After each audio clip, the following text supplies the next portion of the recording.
전능하사 천지를 만드신 하나님 아버지를 내가 믿사오며 그 외아들 우리 주 예수 그리스도를 믿사오니 이는 성령으로 말미암아 동정녀 마리아에게 나시고 본디오 빌라도에게 고난을 받으사 십자가에 못 박혀 죽으시고 장사한 지 사흘 만에 죽은 자 가운데서 다시 살아나시며 하늘에 오르사 전능하신 하나님 우편에 앉아 계시다가 저리로서 산 자와 죽은 자를 심판하러 오시리라. 성령을 믿사오며 거룩한 공예와 성도가 서로 교통하는 것과 죄를 사하여 주시는 것과 몸이 다시 사는 것과 영원히 사는 것을 믿사옵나이다. 아멘. 찬송하겠습니다. 414장입니다. 414장. 이 세상은 요란하나 1절과 2절을 찬송합니다. 시작. 이 세상은 요란하나 내 마음은 변하다 구주의 뜻 준행하니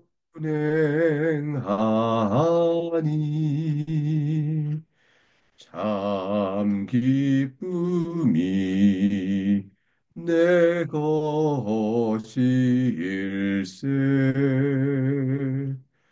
이 세상은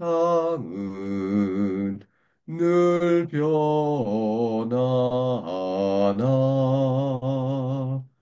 험악한 일 참 많으나 주의만 생각하니 참 기쁨이 내 것일세.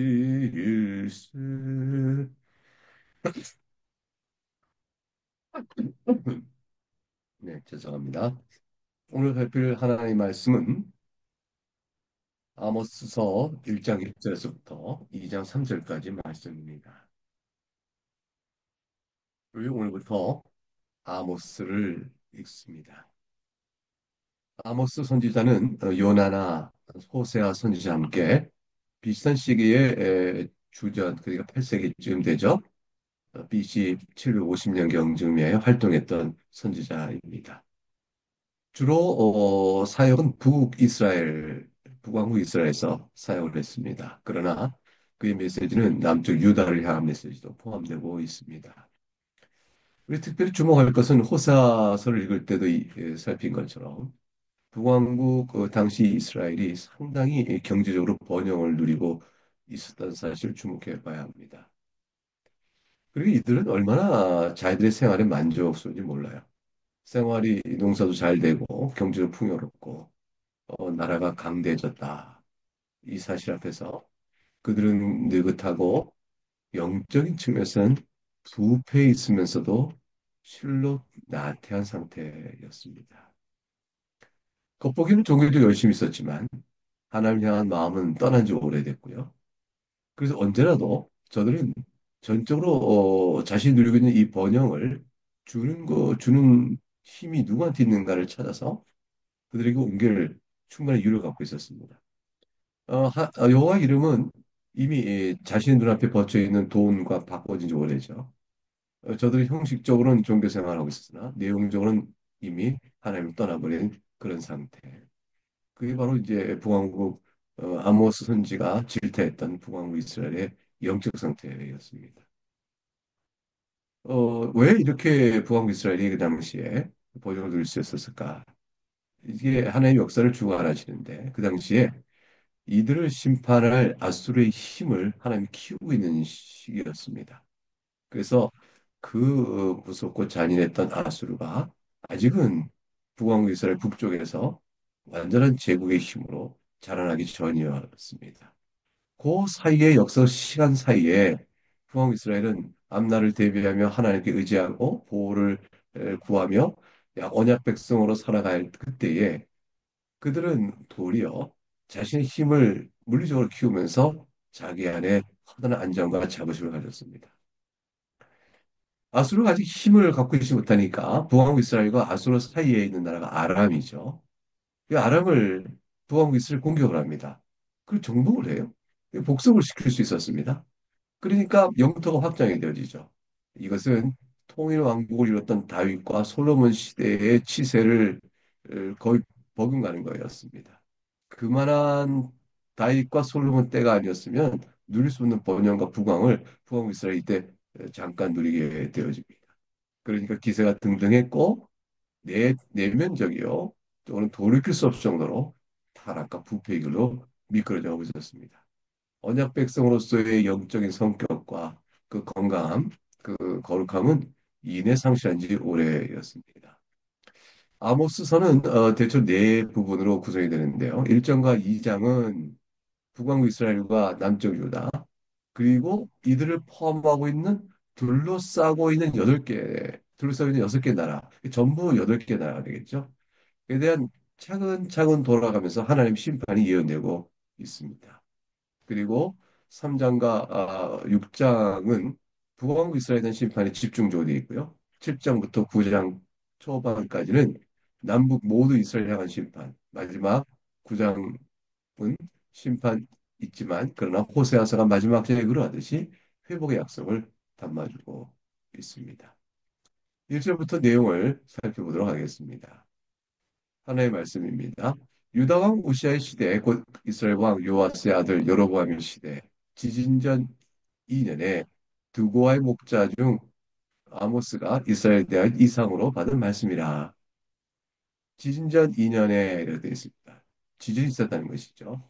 전대 민문에 큰 지진이 북왕국에 있었게 됩니다. 근데 그런 일이 있기 전에 유다는 우시아, 이스라엘 여로보암 2세, 그가들이 다스리고 있었던 시대였습니다. 그때 아모스가 두고 목자였습니다. 전직이 목자죠. 그런데 하나님의 이상을 받게 되어지고 예언의 사역을 하게 됐습니다. 그 예언의 내용은 죄악을 돌이키고 회개하라. 그렇지 아니하면 지진이라는 무서운 심판이 있을 것이라 했습니다.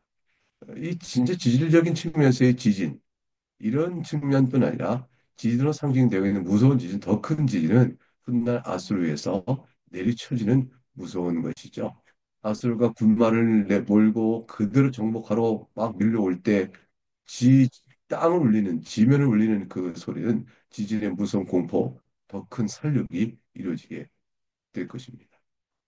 2절 주의 말씀입니다. 그가 이르되 여호와께서 시온에서부터 부르짖으시며 예루살렘에서부터 소리를 내시리니 목자의 초장이 마르고 갈멜산 꼭대기가 마르려다. 얼마나 무서운 심판이 있을 것인가. 부르짖음이라 했고 소리를 내신다. 이렇게 됐습니다. 얼마나 무서운 사자와 맹수와 으르릉 하듯이 임박한 심판의 강한 경고를 알려주고 있고요. 목자의 초장이 마른다 했으니 목자의 초장은 낮은 지대로 목축업을 하여 이스라엘을 먹여 살리는 것이었습니다. 산 꼭대기는 올리브 산업이나 포도 산업이 발전했죠. 그러니까 목축업이든 농업이든 그 어떤 것이든 다 제대로 이루어지지 않을 것이다. 멸망할 것을 의미합니다. 이와 같이 말씀을 주신 이후에 이제 차례차례로 어, 주변 국가를 돌아가면서 심판을 예언할 말씀이 나옵니다. 하나님의 심판의 경고는 북 이스라엘과 남쪽 유다만을 향한 것이 아니었습니다. 세상이 전부 타락하고 있는 상황이었죠. 하나님께서 아람에 대한 예언부터 시작해 나가십니다. 주변 국가를 하나하나 짚으면서 심판을 경고하시는 것은 이것은 이들에 대한 경고이지만 사실은 이 말씀을 받고 있는 북이스라엘과 남쪽 유다가 주변에 있는 나라들을 이와 같이 심판하고 있는 하나님이신데 그 하나님 앞에서 언약 백성 자신들은 어떠한가를 돌이켜보게 하시는 것이었습니다. 첫째는 주변 국가들의 이런 악행도 언약 백성이 아닌 자들의 악행도 하나님이 용납지 아니하시거늘 하물며 거룩한 언약 백성인 북왕국 이스라엘의 타락상과 남쪽 유다의 부패상을 하나님 어찌하여 심판하지 아니하시겠는가라는 사실을 보여주신 거죠. 3절과 5절의 말씀 아람에 대한 예언이 나옵니다. 여호와께서 이와 같이 말씀하시되 다면세계 서너 가지 죄로 말미암아 내가 그 벌을 돌이키지 아니하리니 이는 그들이 철 타작기로 타작하듯 길앗을 압박하였습니다. 이 아람 북왕국 위는 아람 국가의 죄를 물으셔 심판하실 때 길르앗을 철 타작기로 타작하였다. 길르앗은 아람 바로 남쪽 밑에 있는 북왕국 지역이에요. 거기는 지파별로 보면 루벤 지파와 므낫세 지파가 거주하고 있었습니다. 철로 만든 타작기로 타작하면 그 고통이 얼마나 클까요? 길르앗을 그렇게 압박했다는 것이죠. 4절 내가 하사엘의 집에 불을 보내리니 베나닷의 궁궐을 살리라. 하사엘은 베나닷의 뒤를 이은 왕인데 이를 불로 멸망케 하겠다 말씀하셔요. 5절 내가 다메섹의 빗장을 꺾으며 아벤 골짜기에서 그 주민을 끊으며 벳 에덴에서 그 규 잡은 자를 끊으리니 아람 백성이 사로잡혀 기르에 이르리라. 여호와께서 말씀하셨느니라. 여기서 빗장은 성문의 문빗장을 말합니다. 이것이 꺾인다는 것은 성이 멸망한다는 것이죠. 귤을 잡았다는 것은 왕권 자원자를 뜻하는데 후에 아수르의 디글빌레셋이 다메섹을 점령합니다. 아수르가 밀고 내려와 아수르 담을 점령하고 이 백성들을 길로 끌고 가게 됩니다. 그 사건을 미리 예언하신 말씀이라 볼 것입니다. 하나님께서 아수르의 힘을 들어서 주변 국가, 북왕국 이스라엘을 멸절시키기 전에 주변 것 차례차례로 심판을 함으로 정복하게 될 것을 말씀하시는 것이죠. 6절과 8절의 말씀은 블레셋에 대한 심판입니다. 하나의 말씀을 보겠습니다. 여호와께서 이와 같이 말씀하시되 가나의 서너 가지 죄로 말미암아 내가 그 벌을 돌이키지 아니하리니 이는 그들이 모든 사로잡은 자를 끌어 에돔에 넘겼습니다. 여기서 말한 가사는 블레셋의 주요 도시입니다. 이들이 포로를 잡아서 인신매매를 한 것입니다. 하나님께서는 인신매매를 매우 가증하게 여기셨어요. 그리고 그걸 에돔에다 팔아넘겼습니다. 근데 에돔은 뒤에 보면 알겠지만 이스라엘과의 특별한 관계가 있죠. 멀리 보면 형제 관계예요. 근데 그들에게 포로로 잡은 이스라엘을 노예로 팔아 넘긴 악을 행했습니다. 7절, 8절 주의 말씀입니다. 내가 가사성에 불을 보내리니 그 궁궐들을 살리라. 내가 또 아스돗에서 그 주민들과 아스글론에서 교자를 잡은 자를 끊고 또 손을 돌이켜 에그로를 치리니 블레셋에 남아있는 자가 멸망하리라. 주 여호와께서 말씀하셨느니라. 아스돗과 에그로는 종교 중심지이죠. 아스글론은 블레셋 상업 중심입니다. 이게 종교 중심지와 상업 중심을 하나님 치시겠다. 블레셋 남아있는 자 다 멸망할 것이라. 구체적으로 어떤 형벌인지는 기록하고 있지 않지만 멸망할 것이요 칠 것이라는 이 하나님의 심판의 선언은 더욱더 공포를 상상을 더하여 두려운 말씀으로 다가옵니다. 이제 9절과 10절은 두로에 대한 심판입니다. 여호와께서 이와 같이 말씀하시되 두로의 서너 가지 죄로 말미암아 내가 그 벌을 돌이키지 아니하리니 이는 그들이 그 형제의 계약을 기억하지 아니하고 모든 사로잡은 자를 에돔에 넘겼습니다. 두로는 다윗의 때에 궁전을 지을 때 기술자를 보내 도와줬고요. 솔로몬 왕 때도 성전을 지을 때에 건축 기술자를 보내주었고 그걸 통해 계약을 맺어 대가를 받았던 나라입니다. 따라서 서로 돕고 잘 살기로 한 것이죠. 서로 해가 되는 일을 하지 않기로 평화의 언약을 맺은 나라였습니다. 그러나 이들이 이스라엘 백성을 에돔에 팔아 넘기는 죄악을 범한 것이죠. 계약을 기억하지 않고 어긴 것입니다. 그래서 두루는 예루살렘이 나중에 바벨론에서 멸망할 때 남쪽 유다죠. 더욱 많은 이득을 이제 보지 않겠냐 하고 이것을 좋아했던 자들입니다. 두루는 신의를 보지 아니하고 물질의 탐욕을 따라서 이익이 있는 것으로 옮겼던 사람입니다. 이들에게 하나님께 10절에서 심판을 말씀하시죠. 내가 두로성에 불을 보내리니 그 궁궐들을 사르리라. 하나님 보실 때는 악행이었습니다. 이제 에돔에 대한 심판이 11절과 12절에 이어 나옵니다. 주의 말씀입니다. 여호와께서 이와 같이 말씀하시되 에돔의 서너 가지 죄로 말미암아 내가 그 벌을 돌이키지 아니하리니 이는 그가 칼로 그의 형제를 쫓아가며 긍휼을 버리며 항상 맹렬히 화를 내며 분을 끝없이 품었음이라. 하나님의 말씀입니다. 에돔에 대하여 하나님이 죄를 물으십니다. 야곱의 형인 에서가 있죠? 이 야곱의 형인 에서의 후손이 에돔입니다. 그러니까 에돔과 이스라엘은 형제 관계를 할 수 있죠. 야곱과 에서의 후손들이니까요. 근데 이들의 적대 관계는 매우 심각했습니다. 이스라엘이 출애굽을 하게 됩니다. 애굽에서 노예살이에서 풀려나 하나님의 은혜로 약속의 땅 가나안 땅으로 가기 위하여 진군해야 할 때 에돔의 지역을 통과하면 조금 더 어려움을 덜고 직진을 통과할 수 있었습니다. 그 직선길을 통과하고자 하여 이스라엘 부탁하죠. 통과만 하겠습니다. 일체 어느 것도 해롭히지 않겠습니다. 라고 부탁을 했으나 에돔은 철저하게 거절합니다. 오히려 위협을 했습니다. 그래서 에돔을 돌아서 멀리 가야 하는 어려움을 이스라엘 겪어야 했죠. 에돔은 오히려 이스라엘 뒤에서 치고자 하기도 했었습니다. 에돔은 이스라엘에게 복속되어 나중에 힘에 눌리게 되어집니다. 이스라엘이 더 힘이 강해진 것이죠. 그러나 이들은 이스라엘이 조금만 약해지고 틈만 있고 기회가 있으면 일어나서 이스라엘을 괴롭혔고 약탈하였고 공격을 하였습니다. 그 모든 일 속에 하나님이 심판을 선언하신 것입니다. 12절입니다. 내가 대만에 불을 보내리니 보스라의 궁궐들을 살을 것이라. 대만과 보스라는 결국 이 에돔의 주요 도시인데 그래서 심판하시겠다고 말씀하십니다. 이어 13절과 15절은 암몬에 대한 심판이 선언됩니다. 주의 말씀입니다. 여호와께서 이와 같이 말씀하시되 암몬 자손의 서너 가지 죄로 말미암아 내가 그 벌을 돌이키지 아니하리니 이는 그들이 자기 지경을 넓히고자 하여 길르앗의 아이벤 여인의 배를 갈랐음이니라. 하나님의 말씀입니다. 암몬은 아브라함의 조카 롯이 작은 딸과 근친 상간하여 얻은 아들 베나미가 있어. 베나미를 통하여 이룬 민족이 암몬입니다. 길르앗의 아이 벤 여인의 배를 갈랐다 하는 것은 암몬이 얼마나 잔인했는가를 보여줍니다. 암몬이 이스라엘과 끊임없는 영토 분쟁을 일으키며 그 가운데 길르앗 땅을 그들이 침략하여 그들을 잔인하게 다루는데 심지어는 아이 벤 여인의 배마저 갈랐다. 하나님이 이 잔인한 이 암몬의 죄악에 대해서 심판하십니다. 14절과 15절입니다. 내가 라빠성에 불을 놓아 그 궁궐들을 사르되 전쟁의 날에 외침과 회오리 바람의 날에 폭풍으로 할 것이며 그들의 왕은 그 지도자들과 함께 사로잡혀 가리라. 여호와께서 말씀하셨느니라.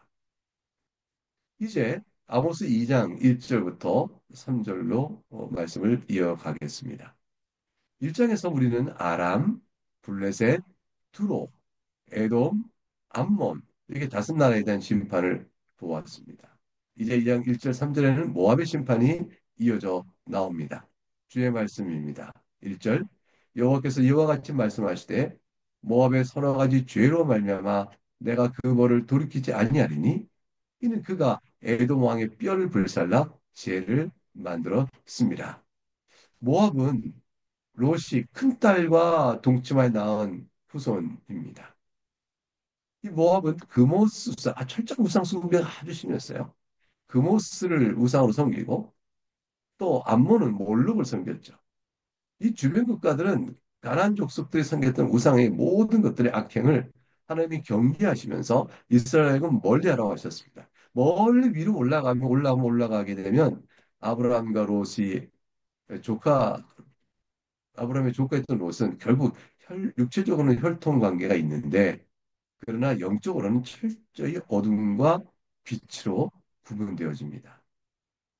이 모압과 암몬은 무엇보다 우상을 숭배하는 악에 있어서 마치 그들은 나라가 달라졌다라 한 나라인 것처럼 영적으로는 행하였습니다.